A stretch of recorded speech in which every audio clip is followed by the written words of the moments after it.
Welcome. I see some people still joining us, so we'll just wait a second and then we will start.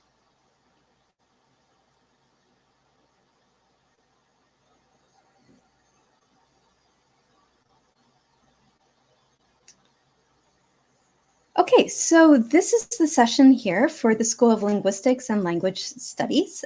Welcome, everyone. My name is Karen Jesney. I'm the undergraduate advisor for the degree programs in the School of Linguistics and Language Studies, and I'll ask my co-presenter, who just lost her connection, to introduce herself as well. So also with me today is Anna Fullerton, who is our student ambassador, who is a major in our school and who will be talking as well in a few minutes. All right, so the plan for today is pretty straightforward. We're going to talk about what kind of degree programs we offer in the School of Linguistics and Language Studies, what you can do with your degree. Anna will talk about the student experience and things that she's done here in Carleton.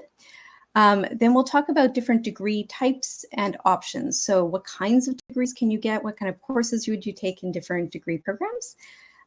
We'll talk about our certificate programs and about modern language studies, and we'll have a question period at the end. So as a reminder, you can see over to the right of their screen, there's a question and answers tab. It says Q&A, and we'll ask you to please post your questions that you might have in there. So you can post your questions there, and then our host will be able to put them up on the screen and we'll be able to answer them. Either at the moment, if they're like especially relevant, what we're particularly talking about, or at the end, we'll have a longer question and answer period as well. All right, so what can you do with a degree from the School of Linguistics and Language Studies, or a degree in linguistics, or a degree in applied linguistics and discourse studies, which are our two majors? So lots of things is kind of the most general answer. And if I think about the kinds of things that our graduates go on to do most commonly, we see lots of people who are interested in language teaching, so especially second language teaching or curriculum development. People who work in language revitalization programs, so for languages that might have fewer speakers, and there's efforts to get them kind of more actively used in the community. Language policy development, either with the government or in nonprofit organizations of various types. Writing and editing is a popular kind of path, and we actually have a certificate program in professional writing as part of our school. Lexicography, which is dictionary development. Marketing and communications, computational linguistics. So this is things like automatic speech recognition, like Siri or Alexa, these types of things.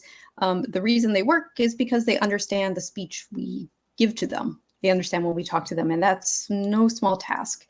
Also things like predictive texting, when you start texting and it kind of guesses what word you're going to say next. Those kinds of fields or those kinds of technological developments rely on insights from linguistics. And of course, many of our students go on to graduate studies in different areas. So probably the most popular is in speech language pathology or audiology, but also in translation or interpretation, in law, and in advanced research. So for example, doing a master's degree, doing research in one of these areas. All right, so I'm going to turn the floor over now to Anna, who will introduce herself and then talk about her experience here in SALS. Go ahead. Perfect. Hi, can you hear me?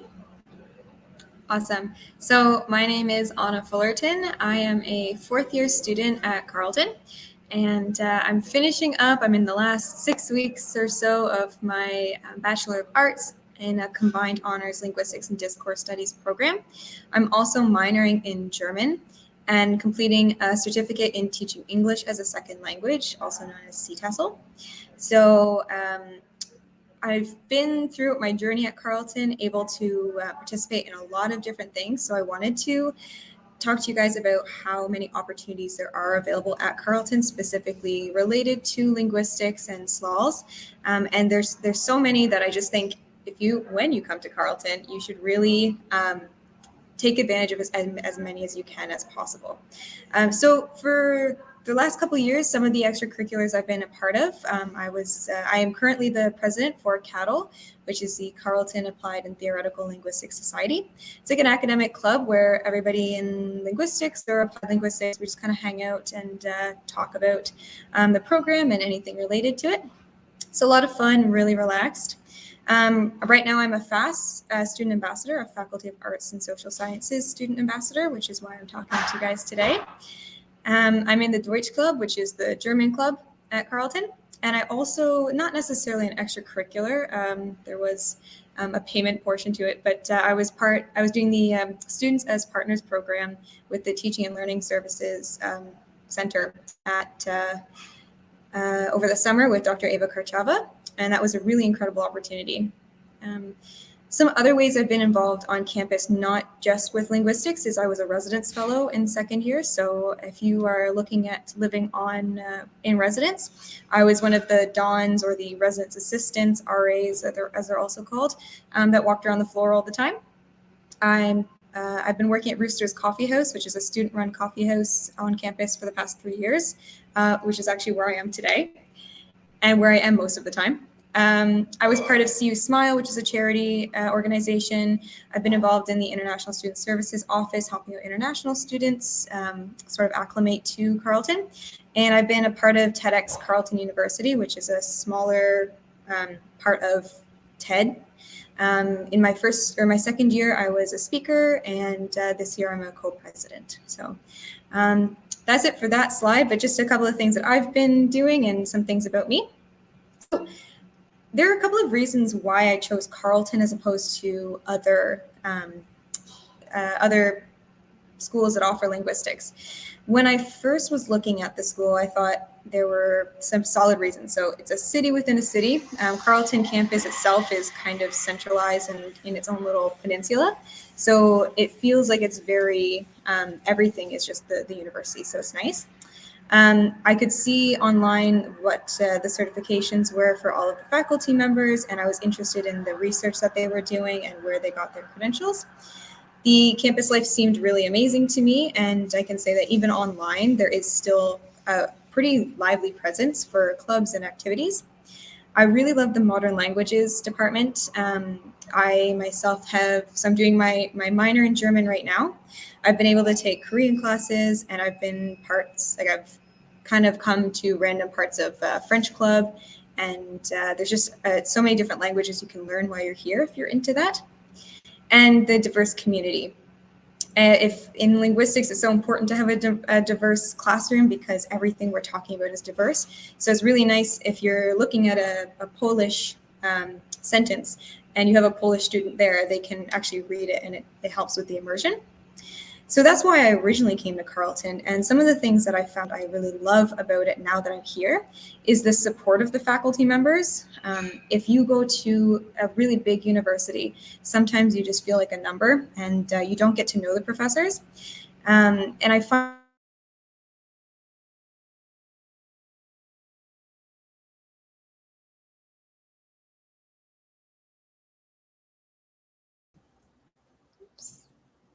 I think that Anna has just lost her connection, so we'll just wait a second. they all really do care about your success and your achievements.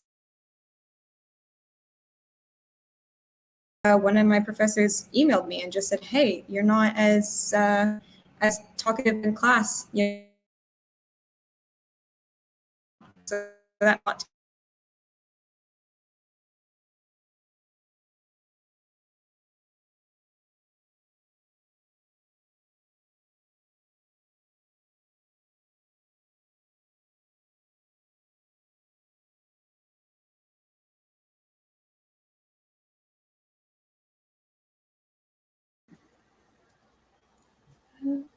Okay, so I think Anna has lost her connection. So maybe we will just skip ahead a little bit. And when she comes back, she can keep talking, I think. Okay, so while we wait for Anna to rejoin us, I will talk about some of the degree options. So Anna mentioned, I think, that she is doing a degree in our combined honors program in linguistics and discourse studies, and that's one of our options. But we have two kind of big areas, and I'm going to talk about those while we wait for her to rejoin us. So the School of Linguistics and Language Studies offers two primary majors. You're back. Sorry. How about I'll talk about our majors, and then maybe you can come back in. How does that sound? Yeah, let me try a different Wi-Fi. Okay. All right. So the School of Linguistics and Language Studies offers two different majors, linguistics, which we abbreviate often as LING, and applied linguistics and discourse studies, which we abbreviate as ALDS or ALDS. Applied linguistics and discourse studies really thinks about language in the broader social context. So we ask questions like, how do we as people who want to learn to converse in more than one language, how can we do that effectively? How can we learn a second language? And then from the perspective of teachers of a second language, how can languages be taught and tested effectively? We ask questions like, can written communication be made more efficient and more effective? And how can we do that? How can we teach writing, but also as writers, what are effective writing techniques in different kinds of contexts for different genres? We ask questions like, what kinds of language policies can help to protect and enrich endangered languages? How does language influence society and drive social movements? And what role does language play in law and justice? So these are the kinds of questions that professors who do research in applied linguistics and discourse studies ask, and also that in your classes in ALDS, you'll be learning about and starting to answer. If you choose to major in ALDS, there are two degree options. So they're both Bachelor of Arts degree programs. You can do a major in ALDS in a 15 credit degree format, or you can do a Bachelor of Arts with honors in ALDS in a 20 credit degree format. So the 15 credit degree is typically thought of as like a 3-year degree, and the 20 credit degree is like your traditional 4-year degree. We, as our second major, have linguistics. So linguistics, rather than thinking quite so much about language as something that exists in society, though of course it does exist there, we tend to focus more on language as a cognitive object. So how do we represent language in the mind? So we think about the sounds of language, how do we produce them, the words of language, how do we represent them, and how we formulate and understand sentences. So we ask questions like, how can we best characterize the patterns we see in language? What do all languages have in common? How do languages change over time, and why do they change some ways and not others? How is linguistic knowledge represented in the brain cognitively? And then how do children acquire their first language from birth, which is no small task if you think about it? And then what are language disorders, language differences and disabilities? How can they be treated? In the Bachelor of Arts in Linguistics program, we have the same kind of basic options as what we have in the ALDS degrees. So to start with, we have a 15 credit Bachelor of Arts degree in Linguistics, which is like our 3-year degree option. And we also offer a Bachelor of Arts with honors in linguistics for 20 credits. One difference in the linguistics honors degree is you can actually choose a concentration. So you can choose to have a concentration in linguistic theory, which is kind of our theoretical tract or stream, or a concentration in psycholinguistics and communication disorders, which is kind of our clinical and experimental stream. If you choose to have a concentration, it doesn't so much affect the courses you take in first year, or even second year quite so much, but in third and fourth year to a greater extent. So for people who are majoring or doing a concentration in linguistic theory, what this ends up meaning is that in your upper years, you end up doing more courses in some of the theoretical areas. So in phonology, which is the study of sounds, syntax, which is the study of sentence structure, morphology, which is the study of word structure, and semantics, which is the structure of, or the study of word meaning, and more generally sentence meaning as well. In the psycholinguistics and communication disorders concentration, the upper years courses focus more on language processing. So this is like cognitive processing, what goes on in our brain as we listen to language or as we read as well. First language acquisition, so how kids acquire their first language, communication differences and disabilities, and experimental methods. So you don't have to have a concentration if you're in the honors linguistics program. And if you're just applying and starting in your first year, you don't have to choose one yet. You can add one later. But we do offer these two options so that people can kind of, I guess, target their studies a little bit more if that's something they're interested in doing. In linguistics, we also have a Bachelor of Science degree, and this is a pretty new option for us. This is just our third year with this program, and I think we're going to have our first graduates this spring, which is kind of exciting. So in the Bachelor of Science in Linguistics, it's just an honors degree, so it's all a 20-credit degree, and you need to choose a concentration, either in linguistic theory or psycholinguistics and communication disorders. And then additionally, you choose a focus, and a focus in this case is kind of like a little cluster of courses that will kind of enhance your degree in some other area that's related to linguistics, but not linguistics per se. So you can choose one of three focuses: neuroscience, psychology, or computer science. And within the Bachelor of Science degrees, you also kind of target, I guess, certain specific science-related courses in chemistry, biology, math as part of your broader Bachelor of Science course work. Lastly, you can do a combined honors degree. So a combined honors degree in linguistics and applied linguistics and discourse studies, which is kind of a exciting possibility. We have a special name for this. This is the combined honors in linguistics and discourse studies. Or you can choose to do a combined honors between linguistics and ALDS and any other field. So for example, you could do linguistics and psychology, linguistics and journalism, applied linguistics and discourse studies and French, basically any other degree major at Carleton that offers the combined honors option can be combined with linguistics or ALDS. And we have lots of students who choose to do that as well. And we also, of course, have minor programs. So if you're interested in linguistics or applied linguistics and discourse studies, but you want to major in something else, like you can do that and then do a minor, which is 4 credits as part of your degree in linguistics or ALDS. Okay. Right, so I think I would say that it's kind of the combination of linguistics and ALDS that really makes Carleton unique. So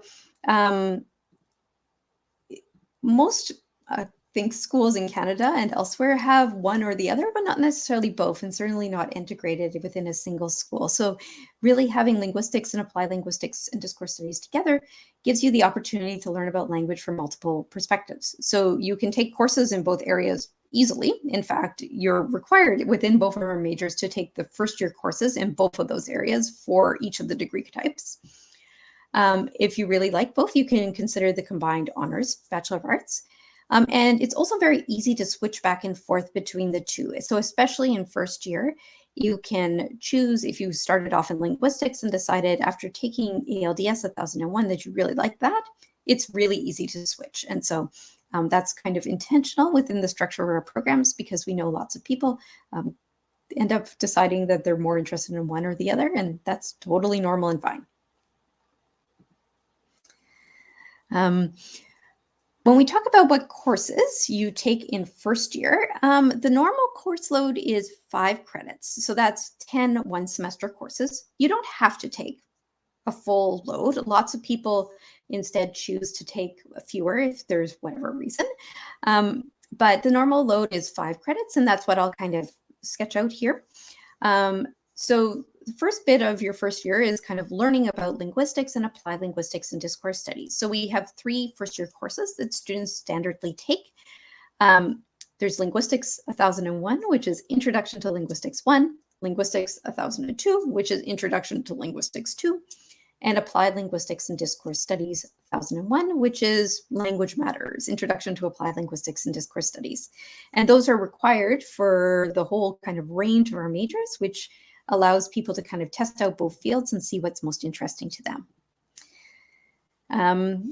We strongly encourage students to take language courses, so to take German, like Anna mentioned, or ASL, or whatever they like. We have a language requirement in our school, which is essentially to demonstrate some degree of proficiency in a language other than English. And the most common way to do that is to take 1.0 credits of some language other than English. You can expand your horizons and meet the breadth requirements. So all the Bachelor of Arts degrees have requirements that you take some courses in other areas. So in social sciences, in communications and cultures, in humanities, etc. And in the Bachelor of Arts programs, you can also choose if you want to take a first-year seminar, which is kind of a smaller class that often, many of them last a full year, so they're a full 1.0 credits, and it gives you the chance to kind of explore something in a bit more depth with a smaller group of classmates and kind of transition to university in a little bit more of a gentle way. If you're in the Bachelor of Science degree, you would also be taking courses in some of the broader science areas like biology, chemistry, math, what have you. And there's always room for electives as well, to take courses in just things that you're interested in, things you haven't studied before, but you've always wanted to know something about. In the later years, you take more specialized courses in your areas of interest. So we have some requirements, but our degrees they have a fair bit of choice in them still. So there's requirements like take 3.0 credits of linguistics courses, and you choose which linguistics courses those would be, for instance. You have the option of completing a practicum in a couple of our programs. So in the psycholinguistics and communication disorders concentration, we have a practicum in speech language pathology that can be done at the 4th year for students who are qualified. So there's like a grade requirement, etc. There's also a practicum in the Certificate in Teaching English as a Second Language, or CTESOL program, that we'll talk about in a bit.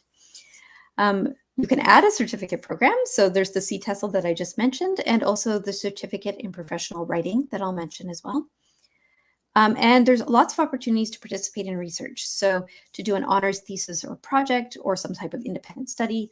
Anna mentioned the Students as Partners program, which is an opportunity to kind of work in pedagogical questions with a professor from SLALS or elsewhere at the university.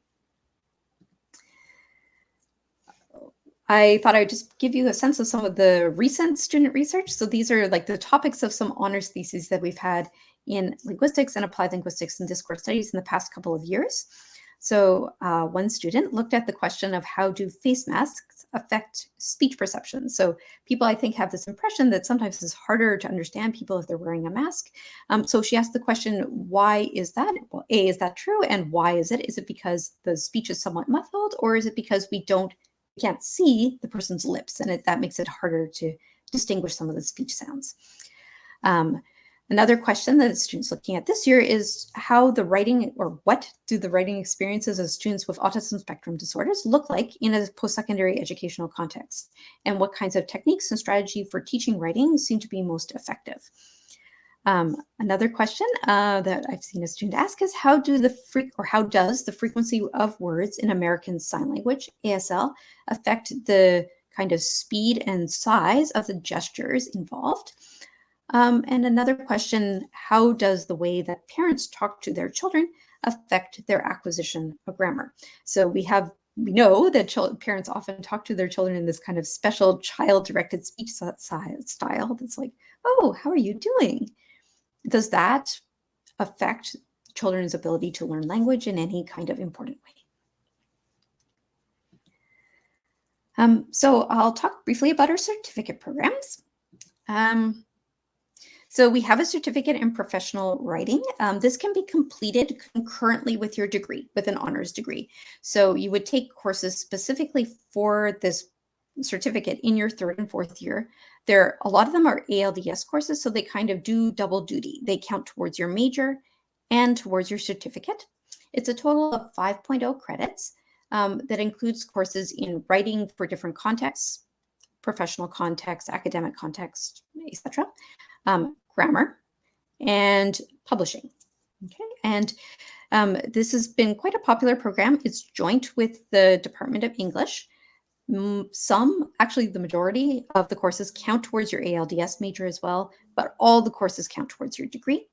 You apply in your second or third year, so it's a program, like an additional program that you'd apply to after you had already started your degree at Carleton. And Spencer just put over in the chat this link here that's also up on the screen for finding out more information about that. Our second certificate program within our school is the Certificate in Teaching English as a Second Language, or the CTESOL. This also can be completed in your third and fourth years concurrently with your degree. It's also 5.0 credits, and it includes courses in the theory and practice of teaching English as a second language. So it includes like a 1.0 credit practicum course where you actually practice teaching under the supervision of an experienced educator. Some of the courses count towards your Ling or ALDS major. All of them count towards your degree again, and it overlaps really nicely with the degree programs that we offer. This is again a case where you apply in your second or third year, and then thereafter you would be able to take the courses specific to that program. And we have the link for that here as well.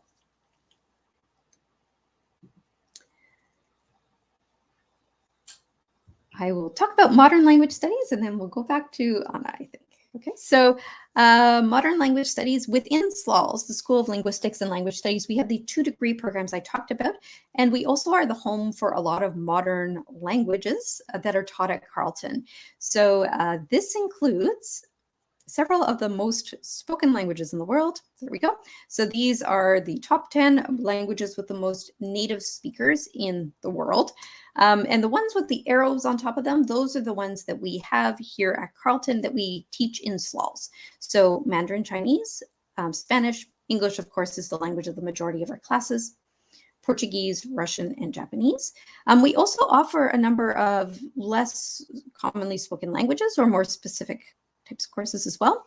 So more broadly, we offer American Sign Language. It's actually our biggest modern, most popular modern language program. We offer Arabic, Mandarin Chinese, as I mentioned before, German, Italian, Japanese, Korean, Portuguese, Russian, and Spanish. And also we have some less commonly taught languages, like some of the indigenous languages of this area are sometimes taught. Kiswahili has been taught recently, Hungarian, a variety of other languages. The ones that here that have an asterisk next to them, those are the ones that we have a minor available in. So you could do a minor in German, like Anna mentioned she's doing, or in American Sign Language, or in Russian, or Spanish, or whatever you like as part of your degree.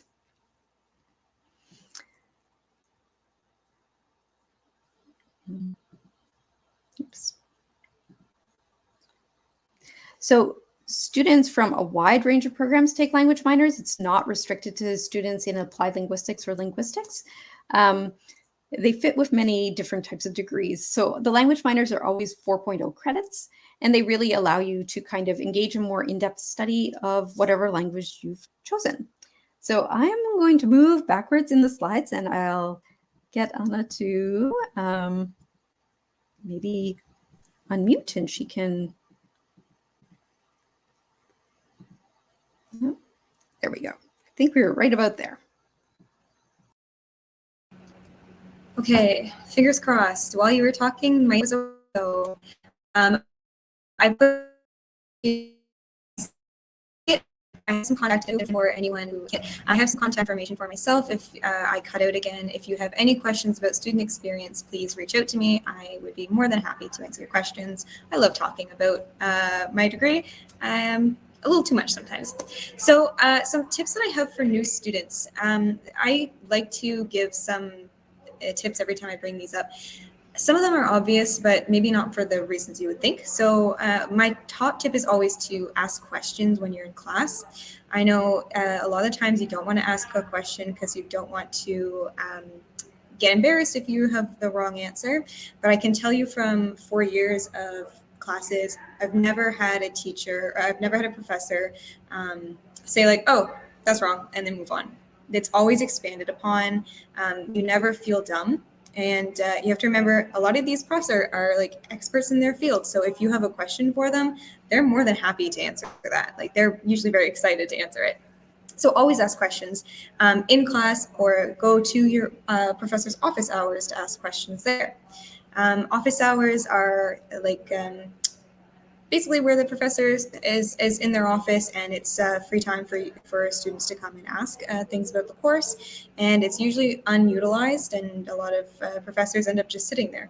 So if you have some time, you can go to the office hours, ask questions about the course. If the professor is in a field that you're interested in, use that as an opportunity to interrogate them. And if you don't understand something that happened in class, this is a great time to do it. It's a good way to get your face out there, your name out there. And if you're looking for more opportunities to get involved on campus, getting to know your professors is going to be a big help. That's how I ended up becoming a FAST ambassador. Pretty much everything that I do is because I was able to get my name out there. Meet people in your program. So first and upper year students. It's easiest to meet people in your year, but don't be afraid of meeting people in upper years. Usually third and fourth year students love to act as like mentors or like big brothers and sisters because we want to help out. It's always nice to kind of relive the first couple of years. So, we're not going to say no. If you're looking to meet people in your program, you can join CATL. Like I mentioned before, the Carleton Applied and Theoretical Linguistics Society. And the all year levels in there, and you just can go there and make friends. Go to class. Seems like an obvious one, but I did 2 years. My first 2 years of university were in person, and then my last 2 years have been online because of COVID.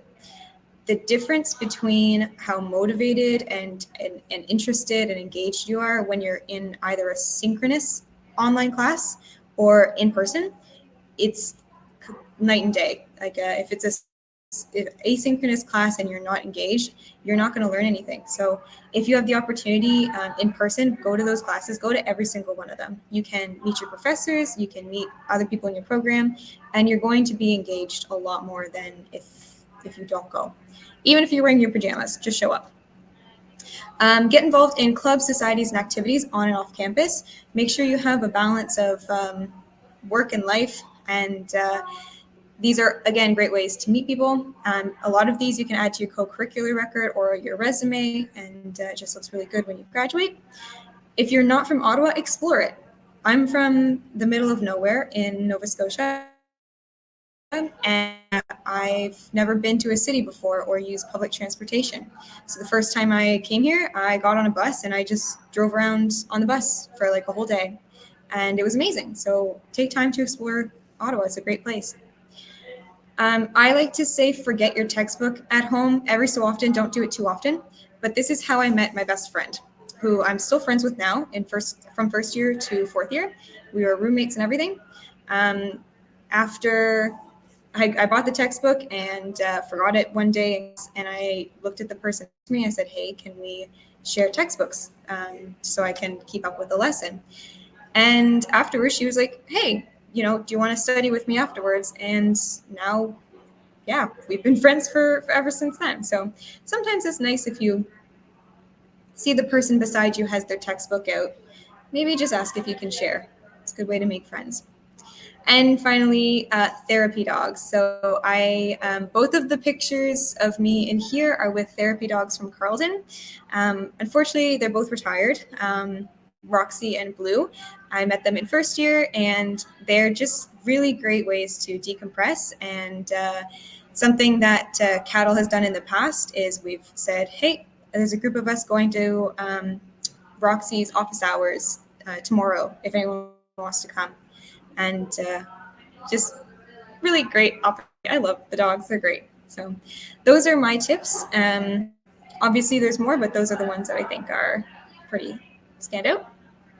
And I just wanted to also kind of just wrap up some of the opportunities. I know Karen had a chance to talk about some of them. These are the ones that stand out to me as a student. So the Carleton Applied Theoretical Linguistics Society, again, I'm biased. Any of the language-related clubs, most of the modern language classes, from what I've heard, have their own club. And obviously, if you're in that class, you can join it. But I know a lot of students who are from Germany have joined Deutsch Club just to speak with people who speak the language, so you can meet lots of people. And Students as Partners program is another program you can join. iCurious is a research one, and participating in a thesis or a research project in your fourth year are really great ways to get your foot in the door for research or pedagogy and get experience that way. And for practicums, I'm doing the CTESOL teaching placement, and honestly, one of the best experiences of my life. It's been incredible. It's been so eye-opening towards the field, and I've learned so much. So if you have an interest in CTESOL or speech language pathology, being able to do a practicum placement is a really, really great opportunity. So and yeah, there's just some other pictures there of me where I was a res fellow with the red vest. That was also the day where I gave my TED talk in second year about language. And then I did a spotlight series with Dr. McLeod a couple of years ago about being a student at Carleton. So yeah, those are sort of my tips and my student experience here. I hope my internet was good enough, but if you have any more questions, obviously leave them in the chat or send me a message through my social media or email. And I'll hand the stage back to Dr. Thank you. So thanks, Anna. So this is our kind of open question and answer period now. So if you want to type questions in the panel at the right, there's one that says QA. You can type questions in there and we will do our best to answer them for you. So I'm just going to put up, while we wait for some people to type questions, I'm just going to put up our contact information here as well. So we have a general website for the School of Linguistics and Language Studies, and on there you can find all kinds of links to all kinds of information, including stuff I talked about today and other stuff that's going on in the school.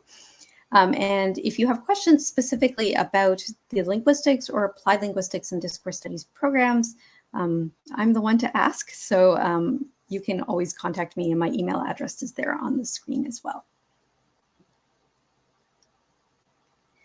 So questions can go into the question and answer panel to the right.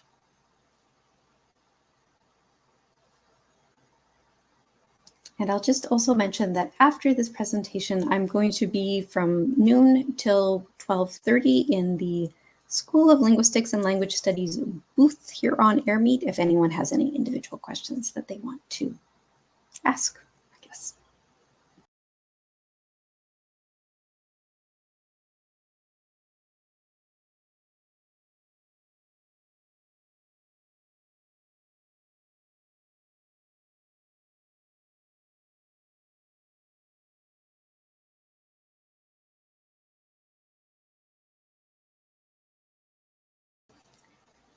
So I'm not seeing any questions yet. So maybe while we wait, I thought I might ask Anna a question if that's okay with you. Yeah.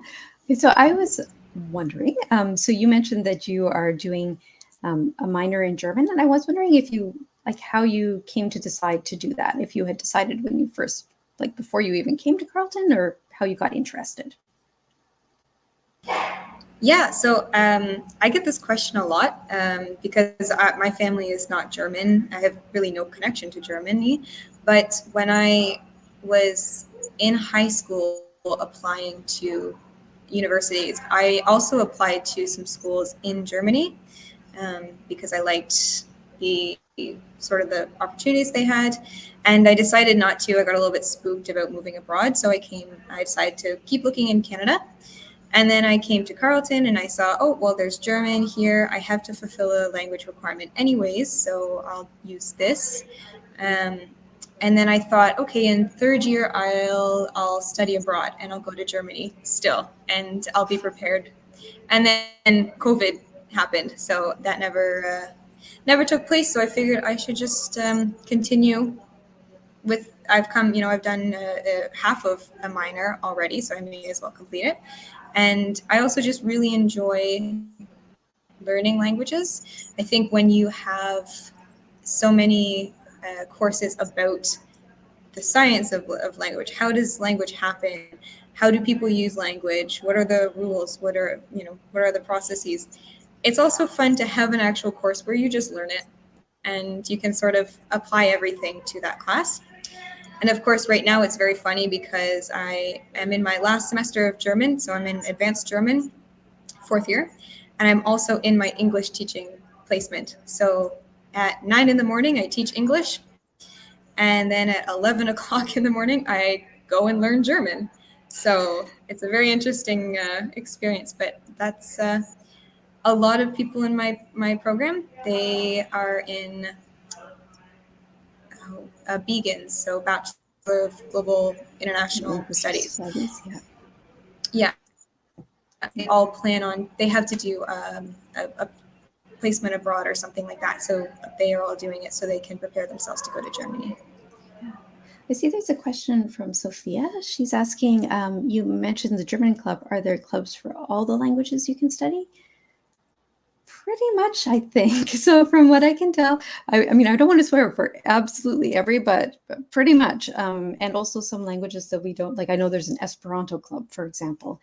The Language Learning Resource Center or Language Learning Center in Slalls is kind of an active place that organizes different like language learning events of different types. They have a LinguaVision contest, which is it's like Eurovision, but for like singing in your second language, that they do hold every year. And then there's a variety of like drop-in sessions and clubs. So there really is quite a lot of opportunities for different types of like fun language learning adventures. Yeah.